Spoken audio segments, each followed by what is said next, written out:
Welcome back to the channel and welcome back to another edition of the Spurs Chat podcast. The full-time whistle has just gone. Tottenham Hotspur 1, Wolves 1. Now, Wolves took the lead in the 54th minute. João Palhinha equalised for Spurs in the dying seconds in the 94th minute. I tell you what, it was a 1-1 draw, but it feels like a defeat to me. I don't know about the panel. We will get to them shortly, but we're live on YouTube, Facebook and X. Please do get involved. Let us know how you are feeling right now as a Tottenham Hotspur fan. And more importantly, what did you make of this evening's performance? Spurs could have gone up to second with a win here at the Tottenham Hotspur Stadium, but nevertheless, with a draw, we stay third. We have 11 points from the opening 6 Premier League games. We are 4 points away from league leaders Liverpool, who lost to second place Crystal Palace earlier today.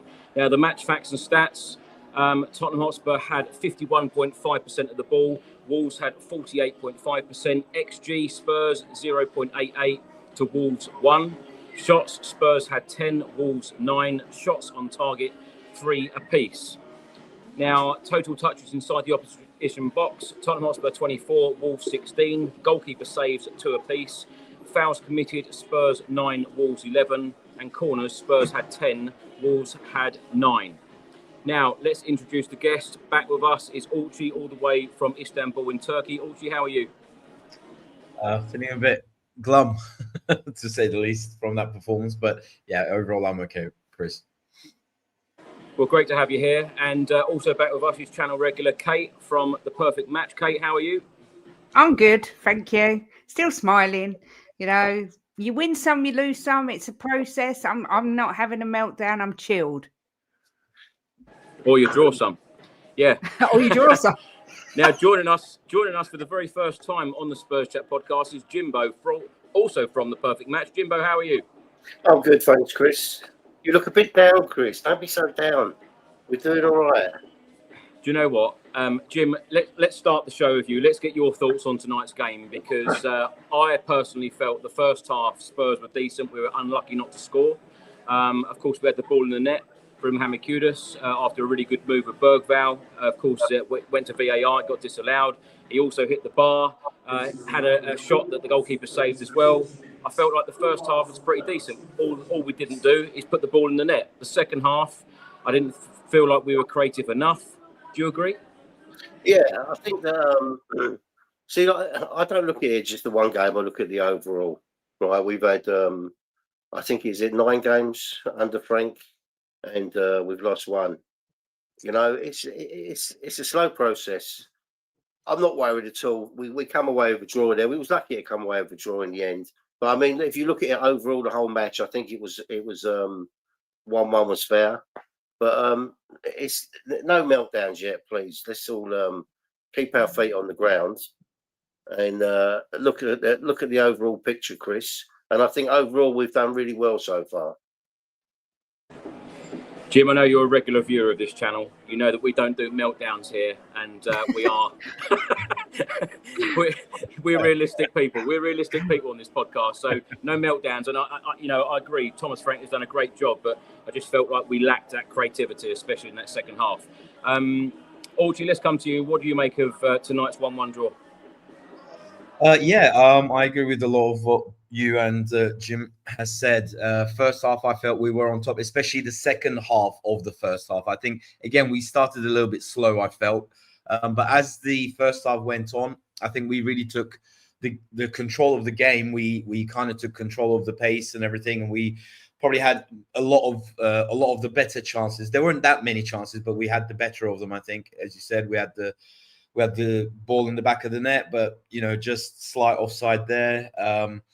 To be honest, I think if the half went on for another like 5-10 minutes, we could have probably scored, because we were really on top of them before half time. And then second half, I thought we'd come out and really, you know, maybe take it up a gear. And unfortunately, for some reason, we seem to have really run out of ideas, and it just got really, as the half went on, it just got really frustrating for me. But overall, I mean, on this game alone, it was, the second half was really, really frustrating. I think we kind of lost our momentum a bit, and a lot of kind of wayward passes. a lot of things that just, we just seem to run out of ideas. And but again, I think what's really nice is, again, under previous managers, under previous situations, this is a game that we probably would have lost 1-0. And it's really nice that even when we don't do that well, like especially a whole half, the second half, where we still seem to grind out a result. So again, we didn't lose. We at least managed to get a point out of it. And I think on the balance of things, I think a 1-1 draw was a fair result at the end of the match, even though obviously, Wolves might feel really, heartbroken. But, I mean, we were the better team in the first half and they were better in the second half. So I think 1-1 draw was a fair result. Kate, let's come to you. From previous chats that we've had, I hate the two terms, Spursy and Dr. Tottenham. Of course, Wolves had lost 5 in a row previous to this game, and a lot of people said, Dr. Tottenham will see you now. I said on a video earlier, no, Dr. Tottenham left on a free transfer in the summer when Thomas Frank was appointed. Is he still here? Yeah, he's still lingering about like a bad smell. Look, the first half, I thought we was very good without actually being clinical. We had numerous chances. I mean, I was so pleased for Kudus when he scored and then realised he was like a mile offside. And the second half, I just don't really know what changed, really. There was no urgency. I think we switched sides for Kudus, which completely nullified him altogether. Just Richarlison again is so definitely not the answer. But what we got to understand is Frank can only play with the tools that he's got at the minute, and for the club to have not brought in a left winger to replace Son is gross negligence, and it shows. We've got Tell there, not good enough. Simons should never, ever, ever play on the wing again. He's such a different player when he's in the middle. We look totally unbalanced with him playing on the wing. And look, sometimes you ride your luck. I can understand why Wolves fans would be disappointed because they played their hearts out in the second half. But I think on the overall balance, it was probably a 1-1 draw game. It's just 1-1 against a team that's bottom of the league with no points is not good enough. And I'm sure Thomas Frank will be absolutely devastated that we've dropped points against them, because these are the sort of games that, if we want to get up there and be in the top 4 or 5, even the top 6, these are the games we need to be winning. So walking away with a point, I agree with you, it feels like a defeat. And, the celebration police are out in force saying Paulinho ripping his shirt off and celebrating to get a draw against Wolves. And I hear it, although I think, celebrate a goal by all means, but we should be putting these sort of teams to bed. But look, it is the start of a process with Frank, and on the whole, he's doing a brilliant job. So I don't want to go too hard on him, but it's just disappointing more than anything because I thought this would be a comfortable win for Spurs. Joao Paulinho after the game has just said, I'm not happy at all. These are the games we need to win. We did a great first half. The second half, not really. We could have created more chances. Exactly what I said earlier, Jim. Now, Kate said there about Javi Simons. I know we'll talk about the match instance in a minute, but playing on the left, I feel like a lot of Spurs fans are crying out now saying, look, you need to play him in the middle. Thomas Frank has said a number of times in press conferences about he can play in both positions. Where do you see Javi Simons' future at Tottenham? Is it through the middle? It surely has to be. Yeah, definitely. 100%. But what we've got to think of, Chris, we've got to give Frank time to work his players out, right? There's players in this team that are going to get binned in the next couple of windows, right? For sure. They're not going to make the cut. He wants to win the Premier League. He wants to win the Champions League. And with some of these players, you're not going to do it. So we've got to give him time to work out, the positions for the players. And he probably knows deep down that Xavi's best in the middle. So we just got to leave him to sort it out. We're going to get games like this. I was chilled watching it. I did think we were going to lose 1-0 towards the end. And so the draw was put a smile on my face. But we're going to get games like this, over the next 6 months. And we have to accept that until he gets it how he wants. We need another couple of windows, and the board backing him to get the team in shape how he wants it. Jimbo, I know you are a very positive guy, like our main man here on the Spurs Chat podcast, Ricky Norwood. You two are like brothers in your positivity about Tottenham. But I tell you what, the one positive I do see, and Archie said it there, about this is a game where we probably would have lost under previous managers. And also last weekend against Brighton, to show that character to come back in games. This is what we're going to get under Thomas Frank, isn't it? Because we're a tough side to beat. Yeah, there's no two ways about it. And if you watch, I said to Kate with about 10 minutes ago, Frank still looked chilled on the side. He didn't look panicked or worried, And I just think we just got to accept there's going to be, like, over the season, probably 4 or 5 games like this, and we just got to accept that and let him do his thing. Archie, let's come to you. I've just got some stats come through here. João Palhinha won more duels 10 and made more tackles 5 than any other Tottenham player against Wolves. And he scored Tottenham's latest equalising goal in the Premier League game since September 2023. How impressed have you been with João Palhinha since his arrival from Bayern Munich on loan? Oh, massive. He's one of my favourite transfers of the summer, to be honest, Chris. I think he's a player that we've needed for many, many seasons. Going back to probably, obviously he's not the same kind of player, but, kind of those defensive, kind of peak Poch years of, when we had likes of Wanyama and even before then, he seems to really be there. He kind of does this kind of sweeping thing in front of the front four. And he seems to be everywhere, whether it's in the center or he goes down each wing and helps out the fullbacks as well. He's brilliant. I think he's definitely one of those players that, I know last season when he was at Bayern, he had his problems with injuries and stuff. And every time he goes into one of his crunching tackles, I kind of hold my breath. I really hope he stays fit, literally the whole season, because I think he really bolsters that sort of area between defense and midfield, and he's always there linking up play.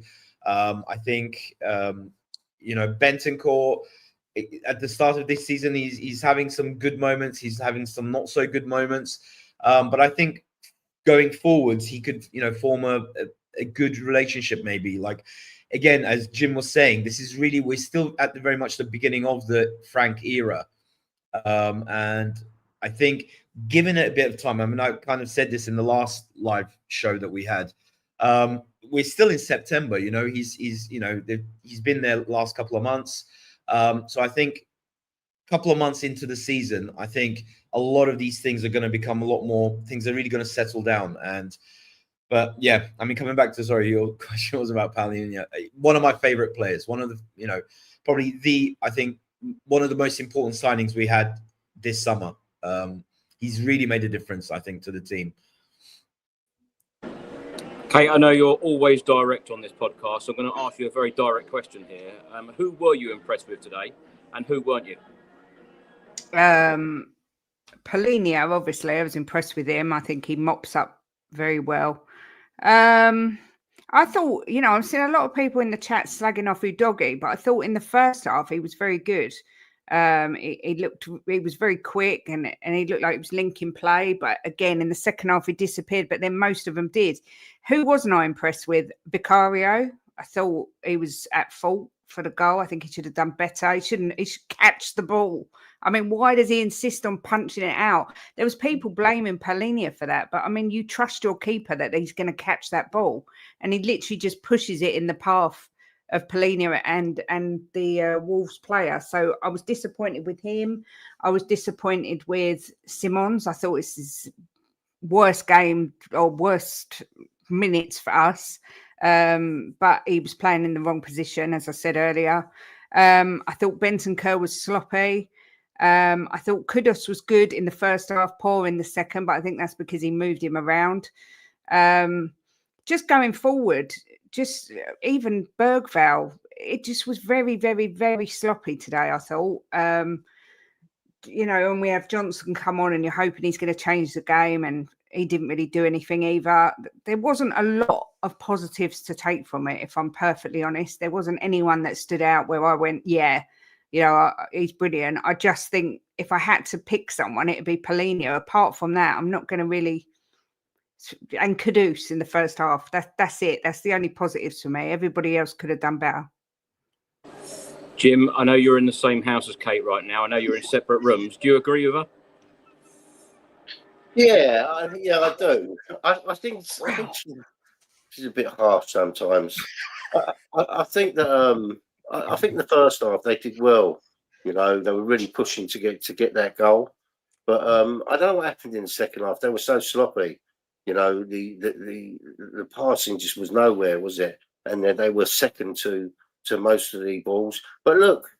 Well, the way I look at it, right, the second half we were abysmal, but we still come out and got a draw, right? Where in past games, especially against Wolves, that would never have happened. So to me, it's progress, right? And people might think that I'm mad, but I just think to myself, last season, if we was playing Wolves, we would have lost that game without any shadow of a doubt. We've come out with a point. It's kept us in third, right? For me, that's a positive. It's another, not a loss. So it's good. Jim, I completely agree with you. You've always got to see the bigger picture, always. Now, at the final whistle, I always go down to the tunnel and film the players coming off the pitch, which you get a lot from and you see a lot. A couple of people behind me were shouting at Thomas Frank saying, this is not good enough, this is not good enough. What is the expectation? What is the expectation from the Spurs fan base this season? Look, to be shouting it's not good enough, right? When we're 6 Premier League games in, to me, it's absolutely ridiculous. We've got to let him feel his feet and get the organisation that he wants with the players. And as I said earlier, Chris, there's players that he's putting out there that are not going to make the cut in this team. We know that, right? But we couldn't in the summer change everybody. It's impossible. We couldn't go and spend a quarter of a billion like Liverpool did. So we need to give him a couple of windows to sort it out. There's 4 or 5 players there that are not going to be in this next season, be in this team, I'm sure of that. So, I mean, I just think it's some people that just overreact. We're 6 games in, we're 3rd in the league, right? And at the end of the day, as I just said, we've come out with a draw there.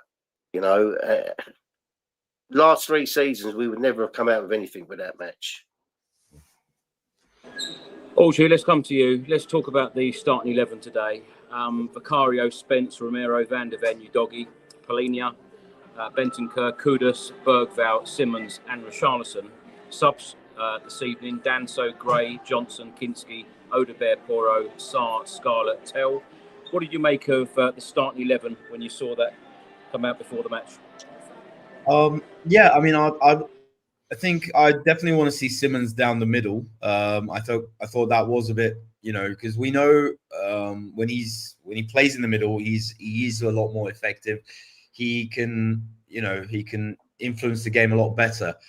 But then saying that, obviously, for the last 2 weeks we have played 3 games a week, so I think he was trying to mix it up a little bit, freshen it up a little bit. I think that was probably Frank's thinking, but also at the same time he's also getting to know these players. Obviously, yeah, they're doing training and everything else, and he's had several months with them, but still, he's got to. It's training is one thing, but it's actually seeing how players are performing and how they are, with instructions in the game. So I think he's trying different. I think he's trying players in different sort of positions and responsibilities. But yeah, I think that's probably I was happy to see also Spence and Udogie both have a start, because they're both, obviously pacey players. They both had, strong performances recently. So yeah, overall, I thought it was interesting. But yeah, I mean, again, I know a lot of people are, because we didn't sign sort of a natural left wing player. I think probably Odegaard is the only one that's closest. I'm not saying I like him or anything like that. I'm just saying natural kind of left-sided or a player that can play on the left is Odegaard. So I think maybe he could have potentially started with Odegaard and put Xavi in the middle, and given Bergwall, a bit of a break. But yeah, I mean, overall, I wasn't too surprised. But yeah, just one or two maybe tweaks there. Kate, it's been a very tough schedule on Tottenham, and I believe that Thomas Frank has managed the squad and the game time of particular players really, really well. And of course, it's another very busy week coming up because the players literally fly now to Norway for the Bodo Glimt game in the Champions League on Tuesday. And then we come back and then we face Leeds United in the Premier League early kick-off on Saturday. What do you make of the changes that Thomas Frank made in today's game and in the last couple of games? Because, as I said, it's been busy. Yeah, look, I'm not convinced he knows his favourite, what's the first choice 11 yet. I'm not convinced of that. I thought he would start Sarr tonight. I said it last week against Brighton. I thought it was a bit too defensive for me, playing Bentancur and Paulinho, especially at home and against the team that's bottom of the league. I think we missed Sarr's pace tonight, in my opinion, especially in the second half. I would have brought him on at half time because they really came into the game and they were running us ragged. But he can only choose from what we've got. And I mean, personally, I'm not a coach, so I'm not claiming I know better than Thomas Frank because I really don't. But I personally would have put Odegaard in because I think we're never going to find an established left winger unless we consistently give them time. So I would have just persisted with Odegaard for another couple of games, see how he gets on. If that doesn't work, then try Tell for 5 games because Xavi does not work on the wing. It just doesn't work, and we saw it today. I mean, he was horrendous today, and I felt so sorry for him because he came off the pitch and you could see he was devastated that everything had gone wrong for him, really. So I just think we need to consistently give certain players time, and I don't think taking out Odegaard and putting Xavi in on this occasion was the right thing to do. I think he should have persisted with Odegaard just so that he gets a constant run of games, because we judge these players, but a lot of the time they haven't had that run of games where we can say, well, look, we've seen him now for 5-6 games and they're not good enough. When it's 2 games and then they're not on and then, they come on as a sub, I just don't think it's the right way to do it. But as I say, I'm not a coach. I'm only giving my opinion before anyone comes at me, and I'm a woman. So, you know what I'm saying. Everyone can have their say, Kate, and no one's right or wrong. It's just opinions. That's what it is. Jim, let's come to you. Let's give you the opportunity to talk about the starting 11 and the bench, because, like I said, it's been a tough schedule, and it's going to get tougher because these games are coming thick and fast. And of course, every single one of us wants us to go far in cup competitions, and the games will keep coming, won't they? Yeah, I mean, I was pleased to said to Kate before the game. I was pleased to see Udogie and Spencer and give Porro a rest. But look, to me, I don't think it makes a huge difference with Spencer, Porro, and Udogie moving them around, because I think they're all decent players, and it's very rarely they let us down. But he needs to make changes, because there's so many games, Chris. Yeah. So you can't keep playing the same 11. And we are semi-blessed that we have got players that we can put in and take out, But I agree with Kate with the Odegaard. I would have give him a run, definitely. Because I think there is a player in there, and at the end of the day, we're never going to find out unless they give him a run. Kate has always told me you two disagree with everything. And so far on this podcast, you said I agree with Kate on every single point. Have you been told? Have you been told to say that? Maybe I'm hoping to get lucky tonight, Chris. No, it's because I threatened him before we came on screen. That's what it was. Wolves boss Victor Pereira has just said in the press conference, we lost 2 points rather than gained 1 because the team showed that they came here to win the game. The first half was difficult, but the second half we deserved to win the game. Then nothing. Then they scored. Jim, let's stay with you, because after 15 minutes, Javi Simmons put in a cross. Mohamed Kudus headed towards goal. Goalkeeper saved it, went onto the bar. Should he have done better, or was it a great goalkeeper save? Yeah, I mean, when I used to play football, our coaches always taught us to head it down. Makes it hard for the keeper. But look, it did come over quick, and he did get a decent head on it. But I think he scores that, it's a different game completely. Their heads are going to drop, and we're going to go up. When we went in at 0-0, I think he gives them a real lift, and they come out all guns blazing. But look, it is what it is. You're going to have them games where you find it difficult to score, and then you're going to have other games where you put 4 in the net. You know, it's just football, Chris. And it was just frustrating the first half, and the second half was more frustrating for me because of the bad passing and being second to the ball. But look, we come out with a point. For me, it's a positive. Audrey, let's come to you. On 22 minutes, Javi Simmons tried to pass the ball back, and the majority of the Tottenham Hotspur fan base inside the stadium groaned because it went to a Wolves player. A couple of moments before that, he tried to play the ball out to Mohamed Kudus on the right-hand side, and the ball went out of play. It's very unlike Javi Simmons to see these types of mistakes. What have you made of Javi Simmons in a Tottenham shirt so far? Because, like I said to Jim earlier, surely, you know, the fan base now is crying out for him to be playing in that number 10 role centrally. Yeah, definitely. I think, again, yeah, I mean, I think he's wasted on the left, by all means. I think we've seen in previous games when he does play in that more central role where he can, you know, influence the game a lot more. I think, yeah, we got to give him more. Again, you know, this is just, we're only sort of 6 games into the season. I think, you know, he's in a new country, in a new league, in a new team. You know, you can't expect any player to immediately be like winning games for you and do. But he's shown in overall, like Jim said previously, you have to take a holistic approach and look at his performances so far. And definitely when he is in the kind of that midfield area, the number 10 area, he's a lot more effective. He's a lot more, you know, he seems to have that intelligence as well to, you know what he's doing. And also, I mean, even tonight, even though he was, you know, frustrated for most of there were times even tonight where you can see his close control of the ball is fantastic. You know, even just with a little dink and a little move, he took out a couple of Wolves players totally, you know, went past them and, you know, gave some good passes at times, you know, not consistently, but certainly at times. So I think there's definitely a really good player in there that, you know, if we can get maybe, you know, get a couple of more, definitely get a replacement for Son, a left-sided winger to, you know, play on the left, or as Kate said, give Odebear a chance or give Tell a chance, you know, give both players like 5 or 6 games, because you're not, you know, there is a thing where players develop that understanding with each other, and it takes several games, you know. It's called game sharpness, and you know, if you're always chopping and changing, if a player's always being dropped for the following game, then they're never going to really develop that. So I think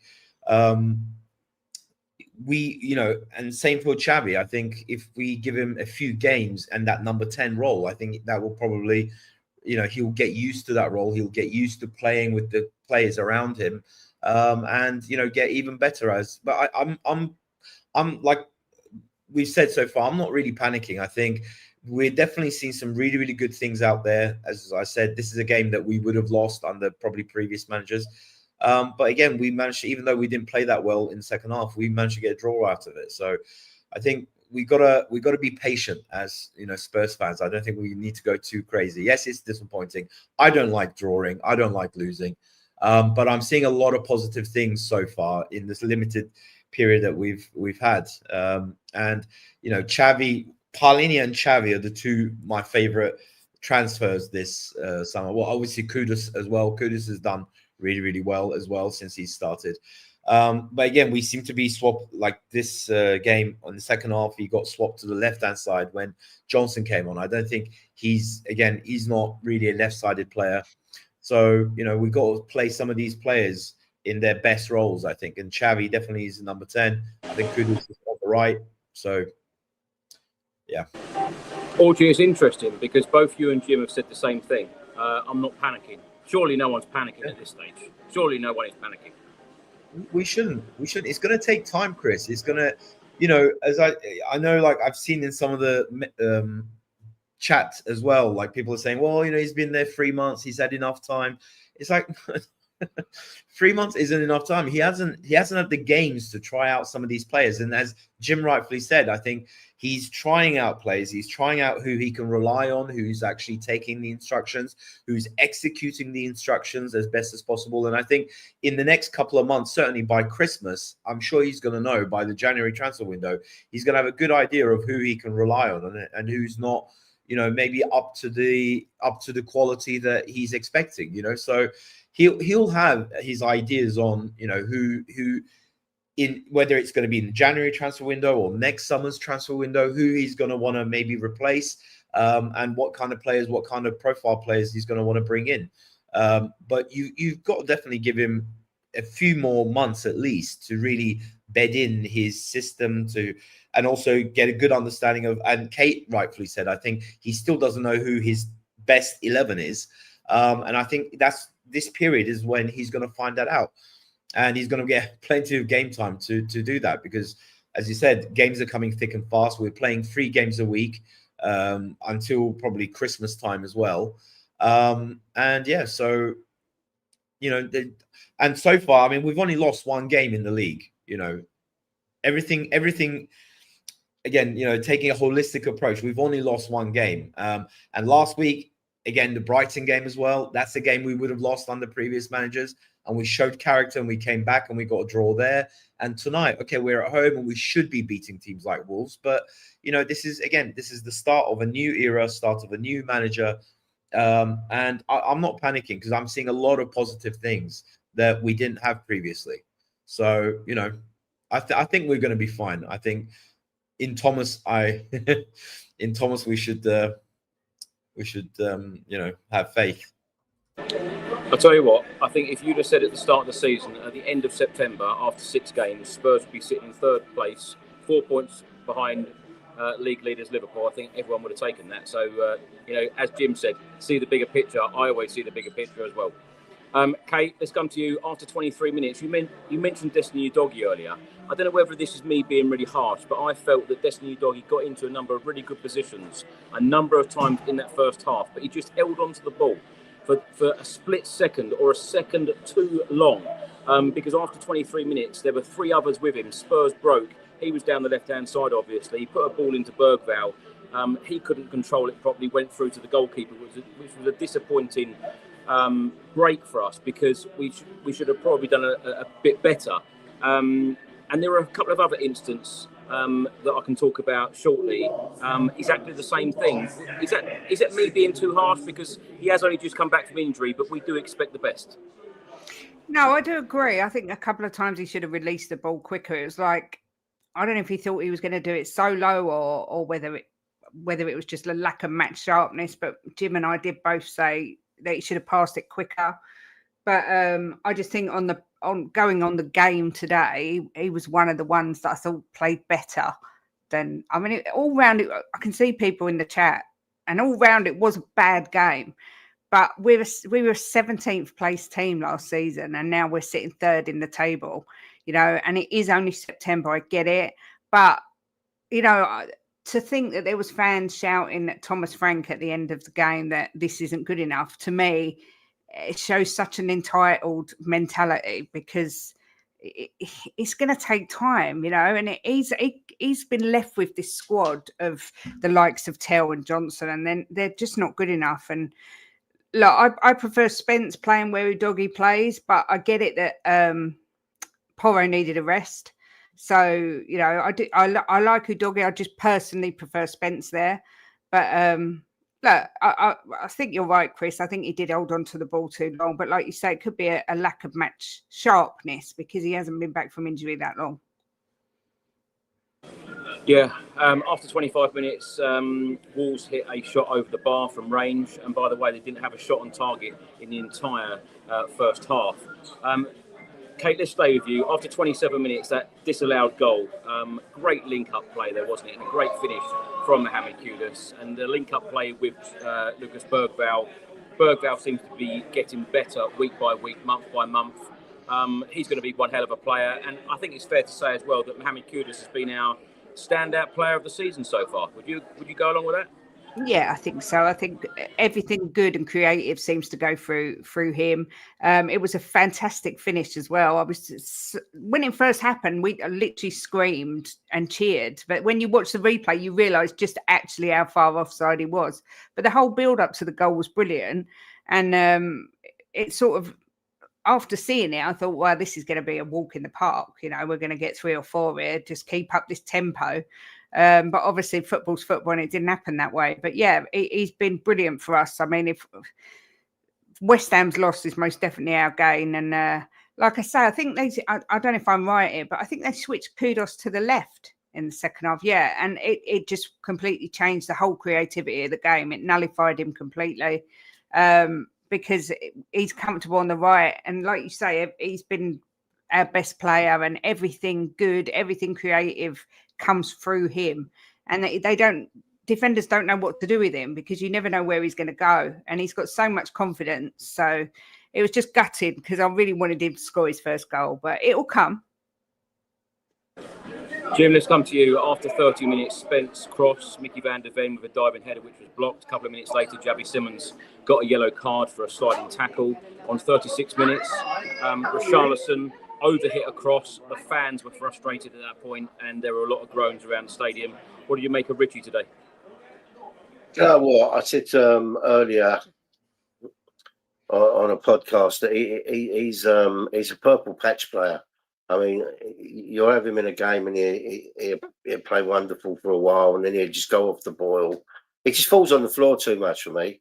He falls on the floor more than I do, and I'm in my 60s.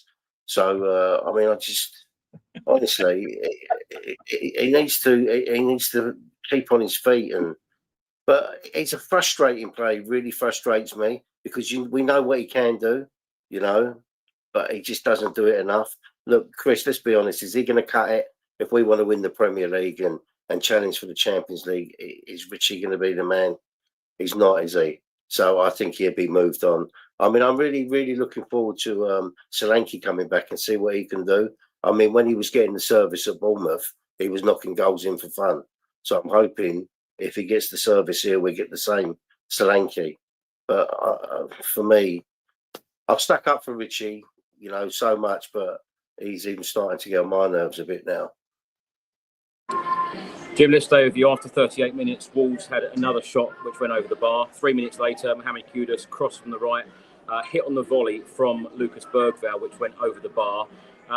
Let me ask you very quickly about Lucas Bergvall, because I said to Kate there, he seems to be getting better week by week, and it's going to be very hard to take him out of this team. He's one of them players that puts a smile on your face. You know, he's going to be a superstar for us without any shadow of a doubt. And I think that he will stay at Spurs a long time and end up a legend there. I mean, he's come on leaps and bounds, and he doesn't mind the hard work as well. He's not one of these players that he's just when it's all going well, he's happy. He gets stuck in here, chase for the ball, win it back. You see him when other people lose it, him winning it back for them. So, yeah, I love Bergvall. He's one of my favourite players in the squad. Jim, let's stay with you again. After 43 minutes, Mohamed Kudus with a shot from outside the box, goalkeeper saved. And then there was an incident where Romero and Richarlison were involved. Richarlison was mouthing off to the referee, and Romero came over, pushed Richarlison out of the way, as if to say, shut up, I'm going to deal with this. And he was the complete calming player.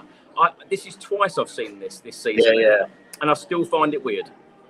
Yeah, well, it's his job now. He's captain. He's got to do that. I mean, he's got to lead by example.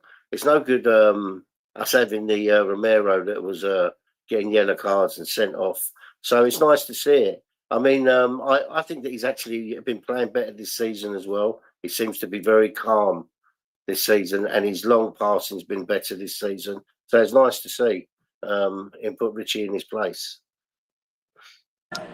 Audrey, let's come to you. Cross to Richie, couldn't get there just before the half-time break. And then, of course, the half-time whistle went 0-0. How are you feeling at that point? And what do you think Thomas Frank said to his players at half-time? Because I expected a little bit more of a reaction, and I expected Spurs to come out, going up a gear and basically putting the ball in the net early on in that second half. Yeah. No, definitely. I think, especially the way we finished the half, we were very much on top. As I was saying, I think if the game had gone on for another 5 minutes or so, I think we definitely probably would have been 1-0 up. That's how much, especially that last sort of 10 minutes or so of the first half, we were really, really on top of Wolves.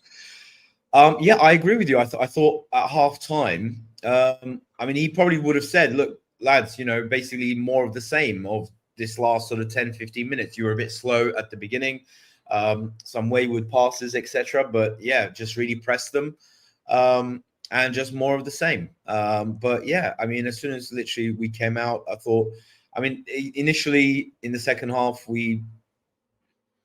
it was kind of equal, but yeah, I mean, literally within the first sort of 5 to 10 minutes, already there were a few groans from I noticed that from the supporters, because again, it just seems to be, we just seem to really drop the intensity as well. It was just like, yeah, it was like a different team came out, which really surprised me and frustrated me as well. But yeah, I mean, I didn't really understand because we hadn't made any substitutions.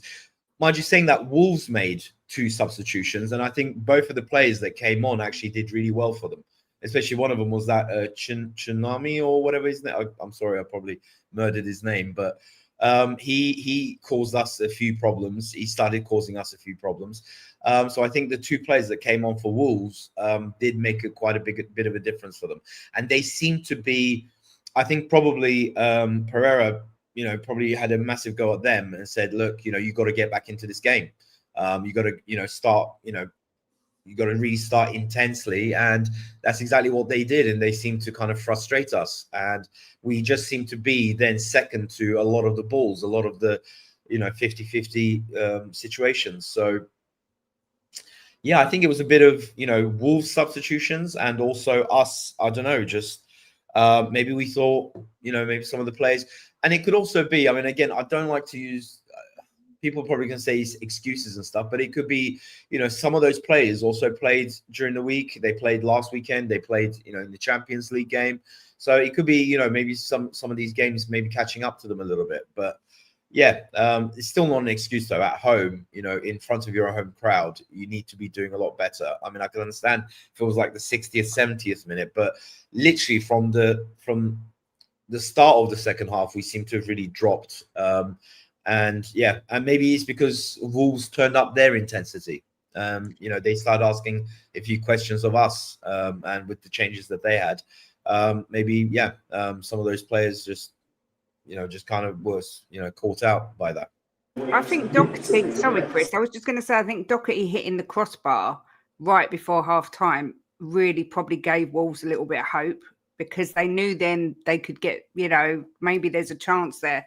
Because that happened literally last kick of the ball before half time. But I don't know what Thomas Frank said to him at half time. Audrey, let me come back to you. On 54 minutes, as I mentioned earlier, Vicario had absolutely nothing to do in that first half. No shots on target whatsoever.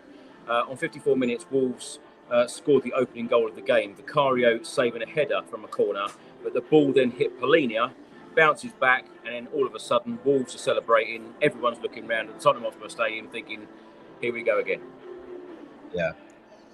I think, I mean, yeah, it's easy to get frustrated with Polinia, but I mean, there was nothing Polinia could have done. I think the defenders could have been, because they all seem to, as your screenshots show, a lot of the players seem to be kind of just looking around. And again, I think the ball that was whipped across was really well. It was well shot. But again, Vicario maybe could have done better. I don't know. I mean, he did. He was, it was a diving, save, and he tried to parry out to the side. And maybe it was just a bit of lack of communication that, literally Polinia was the only player there. So had he just pushed it a little bit to the right or a little bit more to the left, it would have totally missed Polinia. But he just, it just sometimes things like that happen. It's just sometimes it's bad luck. It's just unlucky. And both Polinia couldn't do anything about it because, he was just standing there guarding that side of the goal. And and it's just one of those things, I think. But yeah, I mean, people saying Vicario should have done better. He should have caught the ball. That ball had, a bit of a speed. It had a bit of a pace. No. You can't. Sorry, Alter. You can't excuse that from a keeper. He should be catching that ball. That was horrendous. If it was raining, you could say, "Oh, maybe it's a bit slippery," but there's no excuse for me. There's no excuse. He was diving though, Kate, wasn't he? He had to dive to say that. He still should catch it. The elite keepers, the Rayers, the Allisons, they catch that. They don't parry it out. Sometimes I think Vicario couldn't catch a cold. I've said it from the day we signed him. He punches it too often when he should catch he does. Yeah, no, he does. He does seem to like punching and parrying balls rather than catching them. Yeah, I mean, all right, put it down to Vicario error then, because I wouldn't necessarily blame Palhinha, because Palhinha didn't really know anything about it. The ball got pushed to his legs, and then it just kind of bounced off his legs. So yeah, it was really frustrating. I mean, it was a poor goal to concede. That's for sure. I don't know. Sorry. Right, after 62 minutes, Pedro Porro, Johnson coming on, Benton Kerr and Spence going off. Javi, as you mentioned there, Kate, Javi then went into the number 10 and Kudus then went on the left. After 65 minutes, Bergvall received a yellow card for a foul. On 74 minutes, a good move from Wolves, pretty much cruised past the Tottenham Hotspur defence, shot at Vicario that he saved, and then there were a number of boos and groans around the Tottenham Hotspur stadium again. Kate, we heard boos and groans in Thomas Frank's first league defeat here at the Tottenham Hotspur Stadium against Bournemouth. Is it fair? Is it fair to boo such a new manager when they are so fresh in the job? Look, I don't pay thousands to go like you, Chris. We go to the odd game because we're so far away. So you pay your money. And I've never once booed my club. Never. No, and I would never ever boo my club. That's me. I would never do it. But you will always get an entitled portion of the fan base who thinks, even though we finished 17th last season, that we should be doing better. They're expecting us to put on fantastic performances every single week. It's like employing someone to be the manager of a shop and literally them starting their job, and you after 3 months saying, sort of criticizing everything they do when they haven't had the proper training. This guy has got to get to know his squad. He's got to get to know his players. He's got to work out who fits where. So I hate it. I think it's awful, but I can't tell people they can't boo because they pay their money. But yeah, for me, I mean, even at the full-time whistle, when we got the draw, they still booed.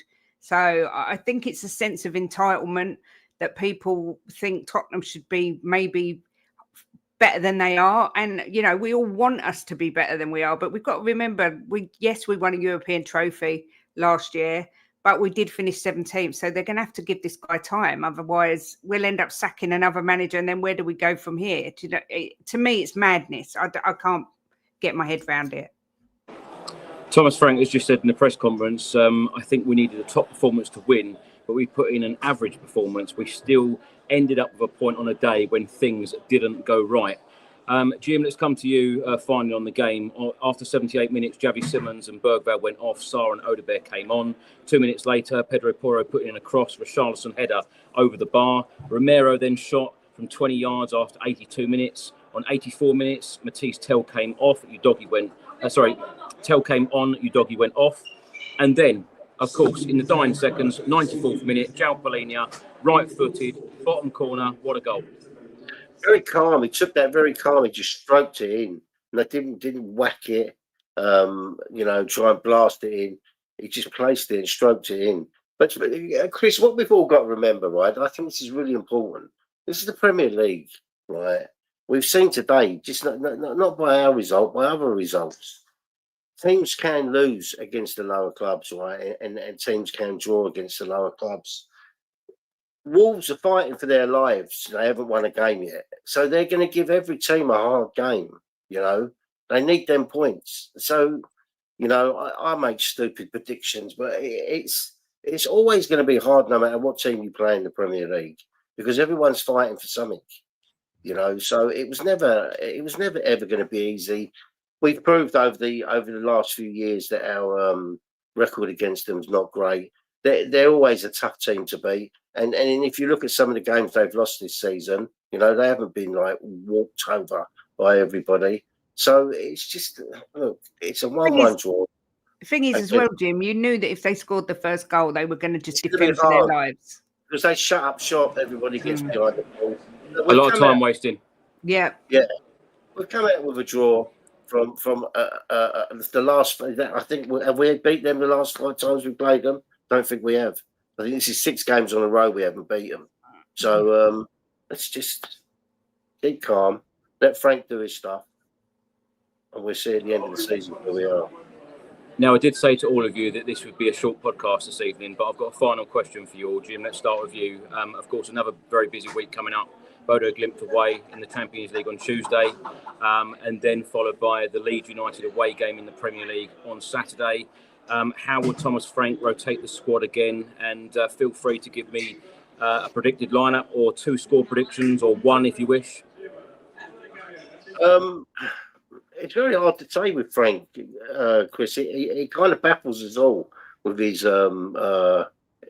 team sheet, you know. And I think it's because he doesn't really know his best team, and obviously because we've got so many games, he's going to chop and change. But I think that he's going to put a strong team out for both. We will see some changes. I think we'll see Danso in Bodo for sure. So I'm going to go 2-0 Bodo. The Leeds game. It's the one before the international break, right? Which we don't normally do too well. But I'm going to have him to break that curse, and I'm going to go 3-0 against Leeds. Jim, I love your positivity. You are very welcome on this podcast anytime. Archie, what are you going to go for? I think we'll beat Bodo. I agree. I think it will be. I can see 2-0. 2, maybe 3-0, possibly. Leeds, 2-1 Spurs. Brilliant. That was a nice short answer. And Kate? Yeah. Well, for the lineup, I think Tuesday is going to bring Sarr in. Odebert will start. I think it starts Simmons in the 10. And I was going to say Johnson, but I think it starts Kudus. And I actually think Bodo, we might get a 2-1 win. But I expect I think we will lose against Leeds. I'm going to put it out there. I think Ellen Road is like St James's Park. It's a very horrible. It's a very horrible place to go to. And Leeds, you know, they're doing well. So I'm going to do Leeds to win that one 2-1. I just wanted to say, actually, I'm just about to leave the Tottenham Hotspur Stadium. I'm being escorted out by the security. But Phil here has worked for Spurs for over 30 years, and it is his last day today. Oh! And I've loved every minute of it. I've even loved chucking this man out. I hope he's not going. He's not going to the red side, is he? Thank you. No, he's not. He's not going to go to any other football club. No, Oh. no. But yeah, top guy, Phil. Thank you. Phil, thanks so much for your service. Well done, Phil. Well done. Right. Finally, Kate, tell everyone where they can find you and Jimbo, and what can they expect. You can expect me and Jimbo disagreeing on everything. This has got to be the first time we've agreed on everything, pretty much. But yeah, now you can find us at Kate and Jimbo, where we do daily shows, normally at lunchtime. And also we do all the pre-match pump-ups on We Are Tottenham TV. And we do some stuff over here as well, but we've just been a bit lax lately. And occasionally Chris invites me onto his podcast as well. Kate's welcome any day of the week. And Jimbo, you are as well. And if you want to get more involved in the channel, then feel free. I love the fact when you do your clips, you show everyone your tattoo. You've not showed it tonight. Do you want to give us a quick word on how Andrew's doing at Forest? Right. Well, that was quick. Wow. Jim, thank you so much. Welcome. Thank you for having me. We look forward to having you on again very soon. And Archie, where can people find you? Just at the moment, Instagram, London_Archie. So, come and follow. I'll follow back and have chats on there. And and on shows, Chris. Absolutely. Well, Archie, Kate, Jimbo, thank you so much for your time. I'm sorry I'm sorry to all of the listeners and the viewers that this is a shorter podcast, but the stadium is now closed. I'm on my way home, so have a great weekend, everyone. A point is a point. Let's move on. And 2 big games coming up this current week. And let's go and get 2 wins, one in the Champions League and one in the Premier League. And as the guys have already said, then it's the international break. Have a great weekend. Stay safe and well. Come on, you Spurs. Come on, you Spurs.